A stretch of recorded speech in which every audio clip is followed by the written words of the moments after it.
Welcome! In front of me I have CMF Watch Pro 2 and I'm gonna show you how to unpair this watch from the iPhone. First thing we need to do is to open the CMF Watch application on the iPhone that is paired with our watch. So let's open the app.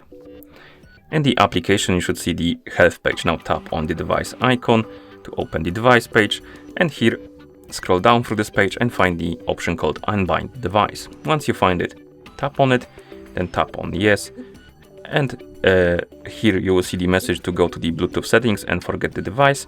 You can tap on Go to Settings, it will redirect you to the page, and here you need to find the CMF Watch Pro on the list. Tap on the info icon next to it, tap on Forget this device, and tap on Forget device. And it will disappear from the list of my devices. We can close the settings, close the application, and that's how you unpair this watch from the iPhone.